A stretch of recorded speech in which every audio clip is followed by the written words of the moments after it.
साधु साधु साधु। नमो तस् भगवतो अरहतो सम्मा सम्बुद्धस्स। नमो तस् भगवतो अरहतो सम्मा सम्बुद्धस्स। नमो तस् भगवतो अरहतो सम्मा सम्बुद्धस्स। साधु साधु साधु। पूजनीय कल्याण मित्र हमारे गुरु भंते जी को हमारा प्रणाम है। साधु साधु साधु। श्रद्धावान उपासक उपासिकागण, हम लोगों ने यक्ष संयुक्त को कल समाप्त किया। आज अभ्यास में लाएंगे शक संयुक्त का द्वितीय वर्ग का प्रथम सूत्र बतपद सूत्र करके। ठीक। सावत्य निदान है यह सूत्र। श्रावस्ती में ही भगवान बुद्ध जी ने उपदेशित दिया है। जब हमारे शास्त्र भगवान बुद्ध जी जेतवन आराम में विराजमान कर रहे थे उस समय का यह सूत्र है। भगवान बुद्ध जी उपदेश करते हैं, सक्कस्य भिक्खवे देवानमिन्दस्य पुब्बे मनुष्य भूतस्य सत्वत पदानि समतानि समादिन्नानि अहेसुम। क्या कहते हैं भगवान बुद्ध जी की भिक्षुओं, ये जो शक्र देवेंद्र है यह देव का राजा पहले जब मनुष्य लोक में था तब 7 व्रतों का पालन करता था। 7 व्रत प्रदों का पालन साधारण किया, जानते हुए अच्छी तरह से सुंदर तरह से उसने उसका समाधान किया। जैसे हम शिक्षा पर समाधान करते, शिक्षा पर ग्रहण करते, वैसे ग्रहण किया। ये संग समादिन्नता सक्को सक्कतंग अज्जगान। इन 7 पदों के कारण ही शक्र देवेंद्र शक्र भाव को प्राप्त हो पाए हैं। ये जो देवेंद्र भाव को उत्पन्न हुए हैं करके बताते हैं, यानी देव का राजा बनने के लिए जिन धर्मों का अभ्यास देवेंद्र ने किया है मनुष्य लोक में रहते समय, वह है। एक बात को अच्छी तरह से ध्यान रखिए उपासक उपासिकागण, कि इसमें देव का राजा कहा गया है परंतु ये सदाकालिक नहीं है, यह उसके पुण्य विपाक का परिणाम है। एक समय के पश्चात इनकी भी मृत्यु हो जाती है। इस लोक में कुछ भी सदाकालिक नहीं। तो देवलोक भी जो कहते आए हैं, बचपन से सुनते आए, अरे देवताओं का लोक है, देवताओं का लोक है, वहां अजर अमर है, अमृत पिए लोग हैं, सब झूठ है। वहां कोई अमृत नहीं। जन्म लेता है सत्व अपने कर्मानुरूप, वहां दीर्घकाल का जीवन जीता है और उसके पश्चात उनकी भी मृत्यु हो जाती है। ठीक। तो देवता केवल भिन्नता यह है कि हम मनुष्यों का जीवन मनुष्य आयु से है। यहाँ का मनुष्य सुख जो है उतना ही अल्प है। दिव्य लोक में देवताओं की आयु प्रमाण अधिक है, वहां का दिव्य सुख अधिक है। तो पुण्य के प्रभाव से ये परिवर्तन आते हैं करके इस बात को ध्यान में रखिएगा। भगवान कहते हैं कि ये 7 व्रतों का पालन करने से, 7 धर्मों का पालन करने से यह सक भाव को उत्पन्न हुआ है करके। कतमानी सत्वत पदानी, कौन से 7 व्रत है, कौन से 7 ये पद है जिनका अभ्यास शक्र देवेंद्र ने किया। याव जीवं माता पेत्ति भरो असंग। मैं पूर्ण जीवन तक माता पिता का भरण पोषण करूंगा,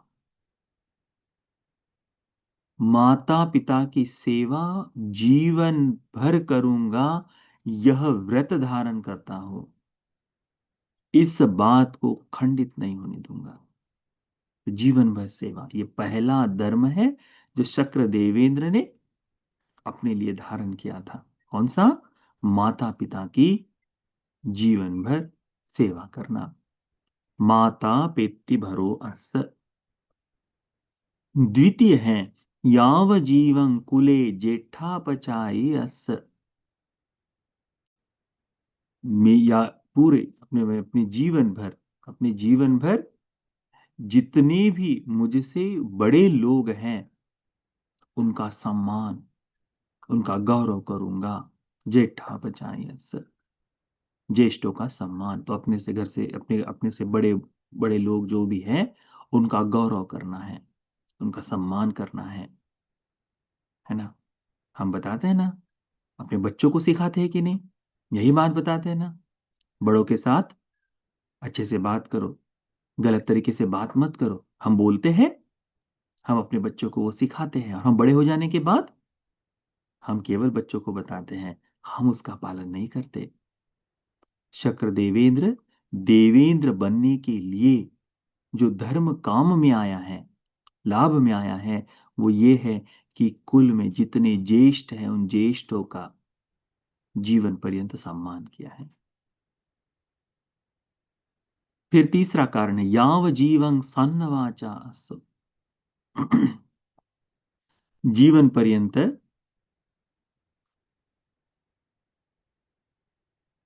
सत्यवाणी जो है, संपूर्ण जीवन भर सत्यवाणी का अभ्यास करूंगा करके उसमें बताया है।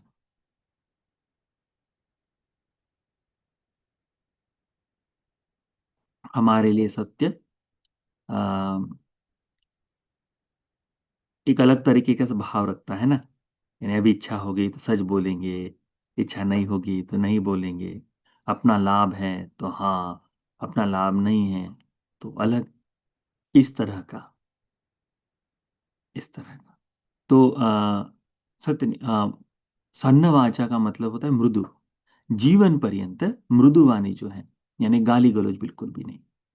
जीवन पर्यंत गाली नहीं देनी, कभी भी उनके मुख से किसी भी व्यक्ति के लिए। देखिए इस दुनिया में जितनी भाषाएं हैं, सभी भाषाओं में अभद्र वाणी, दूसरों को नीचा दिखाने वाली कठोर वाणी का शब्द आता ही है, सभी जगह है।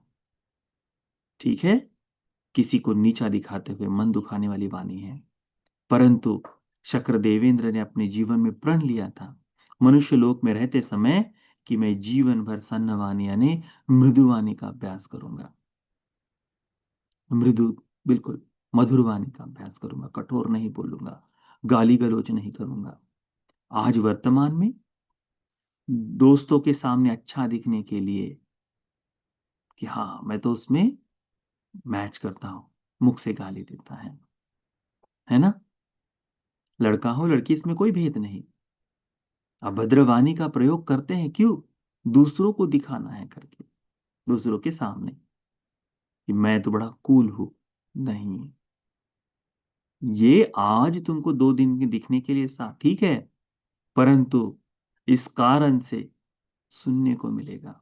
आप देखिए कुछ लोग ऐसे हैं गरीब, दरिद्र हैं, दूसरों के यहाँ काम करते हैं, परंतु कभी किसी प्रकार का उनके साथ बुरा व्यवहार नहीं हुआ है, दुर्व्यवहार नहीं हुआ है। ऐसे लोग देखे आप लोगों ने? ऐसे लोग हैं, उनको नीचा नहीं दिखाया जाता। और कुछ लोग ऐसे हैं कि ऑफिस में भी बढ़िया बहुत अच्छी सैलरी मिल रही, फिर भी बात करते समय उनका बॉस उनके साथ कैसे बात करेगा? नीचा दिखाकर बात करेगा, अभद्र व्यवहार। किसी भी तरह आज इतना समय हो गया है, तब इसके पीछे कारण क्या है? क्योंकि कठोर वाणी, कठोर वाणी जो है, नीचा दिखाने वाली गाली गलौज का इस्तेमाल करते रहा, तो जैसा किया है वैसा ही पुनः प्राप्त होता है। हम ये भूल जाते हैं ना। वो तो शक्र देवेंद्र ने कहा है कि जीवन भर इस वाणी का अभ्यास करूंगा करके। तीसरा है, हाँ, चौथा है याव जीवं अपि सुना वाचो असम। जीवन पर्यंत चुगली नहीं करूंगा, चुगली नहीं करूंगा, है ना। पिसुना वाचा यानी चुगली, तो अपिसुना वाचा कि चुगली नहीं करूंगा। हमारे यहाँ चुगली का है। हम्म, कई लोग मित्रता करने के लिए इसकी बात उसको बताएंगे, उसकी बात उसको बताएंगे। चुगली करने के पीछे कि दो लोगों में फूट पड़ जाए, दो लोगों में झगड़ा हो जाए, शांति भंग हो जाए, इस तरह से होता है। और बहुतायत से देखने को मिलता है, बहुत सा बहुत सा। भिक्षुओं के साथ भी व्यवहार करते समय इस तरह से लोग करने की कोशिश करते हैं। अनेकों बार आपने देखा होगा, अपने अपने भिक्षु पकड़ लेंगे और हाँ ये तो हमारे भंते जी है, फिर उनको चिकनी चुपड़ी बातें बताते रहेंगे, फिर बताएंगे अच्छा वो भंते जी है तो वो तो ऐसे ही है, वो तो ऐसा हो गया वैसा हो गया, इस तरह से। फिर भिक्षुओं में भी इस तरह से बताएं, अच्छा वो उपासक ऐसा है, तो एक ही विहार में जहाँ भिक्षु रह रहा है वहां होता है, अच्छा वो भिक्षु इनको मानता है, अच्छा तो इनके बारे में दूसरा कुछ बता दो, तो भंते जी हमारे साथ व्यवहार ठीक नहीं करते, इस तरह का भाव जो है किस लिए आता है, वो चुगली के कारण आता है। देखा है ना आप लोगों ने, है ना। तो ये जो है शक्र देवेंद्र ने कहा है जीवन पर्यंत, जब मनुष्य लोक में थे तो व्रत ही ले लिया था, व्रत लेना यानी संकल्पबद्ध हो जाना, अधिष्ठान लेना कि ये मेरे हाथों से टूटने वाला नहीं है। तो आप ही सुना वाचो अस, कि मैं चुगली नहीं करूंगा। फिर कहते याव जीवं विगत मल मच्छरे न चेतसा अगारंग अज्जावसेयं च मुक्त चागो पयत पानी वोत्सगरतो याच योगो दान संविभाग रतो। कहते हैं मैं व्रत लेता हूँ, प्रण लेता हूँ कि जीवन पर्यंत अपने मन को शुद्ध करते हुए मुक्त हस्त से निरंतर जिस तरह से जल बहता है इस तरह से भाव से दान का अभ्यास करूंगा, दान देने वाला बनूंगा, जो जो मेरे पास आए मैं उसे दान दूंगा, कंजूसी नहीं करूंगा, दान देने से हिचकिचाऊंगा नहीं।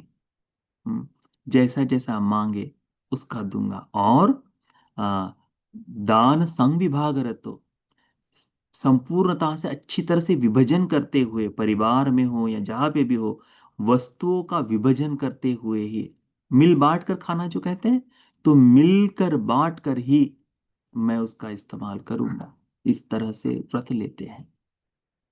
कोई वस्तु घर में लाने के बाद वो दूसरों के साथ बांट कर खाएं तो वो दान संघ विभाग रत्नों का हिस्सा है। अब देखिए आज जो कठिन शिवरदान में यहाँ आए थे, यशवंती जी बैठ गए और सबको कुछ ना कुछ बांट रहे थे, हाँ प्रसाद लो, ये लो, ये लो, हाँ केले खाओ, मिठाई खाओ करके बोल रहे हैं। ये स्वाभाविक गुणधर्म है, देख सुन। तो वो उस तरह का भाव है, बांट कर प्रसन्नता देखिए, है ना। उसके बाद कहते याव जीवन सच्चवाचो अस, जीवन पर्यंत सत्यवादी बनूंगा, झूठ नहीं बोलूंगा। उसके बाद है याव जीवं अक्रोधनो अस, जीवन पर्यंत क्रोध नहीं करूंगा। हम्म हमारा गुस्सा यहाँ बैठा रहता है ना, नासिका पर बैठा रहता है हमेशा, कुछ भी बोल दे हाँ गुस्सा हो गए, कुछ भी सुनने में आ गया हाँ गुस्सा हो गए। कुछ लोग तो गाड़ी में बैठ के कार चलाते समय इंतजार करते हैं कि कोई आगे से थोड़ा सा काट दे तो मैं गाली दे दूं करके, है ना। देखना पड़ता, फिर कंपटीशन करते हैं थोड़ा बहुत, फिर उसको चिल्ला चिल्ला कर बताते हैं, है ना। उस तरह से थोड़ा सा इंतजार, बिल्कुल गुस्सा तैयार रहता है। तो शक्र देवेंद्र ने व्रत लिया था जीवन पर्यंत क्रोध नहीं करूंगा। कहते हैं सचेपि में क्रोधो उपज्येय क्षिप्तमेवं नंग पटिविनीयति। कहते हैं कि यदि क्रोध उत्पन्न हो जाए तो तत्काल उसको क्षण भर भी आगे नहीं बढ़ने दूंगा, तत्काल उसको क्षणिक ही उसको दूर कर दूंगा करके उस तरह का अधिष्ठान लेकर वो जीवन जिए। भगवान कहते सक्क सभी कवे देवानमिंदस पूर्वे मनुष्य भूत इमानी सत्तवत पदानी समत्तानि समाधिन्नानि अहेसुम। भगवान कहते हैं कि शक्र देवेंद्र ने भिक्षुओं पूर्व मनुष्य लोक में रहते समय इन 7 व्रत पदों को अच्छी तरह से धारण किया था, समाधन किया था, इसका पालन किया था, और जिसके प्रभाव से जाकर तावतिंस देवलोक में देव के राजा बनकर उत्पन्न हुए हैं करके भगवान बुद्ध जी बताते हैं। फिर 2 गाथाएं कहते हैं भगवान बुद्ध जी, कहते हैं माता पेति भरंग जंतु कुले जेठा पचाइनंग संघं सखील संभासं पेसुनेय पहाइनंग मच्छरे विनये युक्तं सच्चं कोधा कोधाभिभूर्भुङ् नरं तं वे देवा तावतीं सा आहु सपुरिसो इति।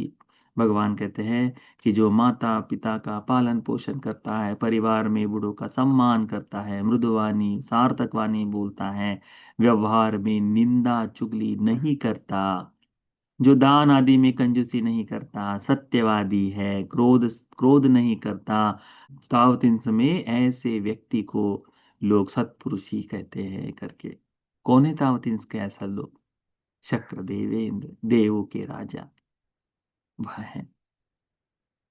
भगवान बुद्ध जी ने शक्र देवेंद्र के प्रति इस तरह के 7 धर्मों को बताया है। इनको ध्यान रखो। आज भी किसी युवक में, किसी युवती में इनमें से एक धर्म को भी परिपूर्ण रूप से अधिष्ठान कर कर यदि जीवन जीने का मौका मिल जाए तो धन्य है वो माता पिता जिनके पास वो पुत्र है, पुत्री है।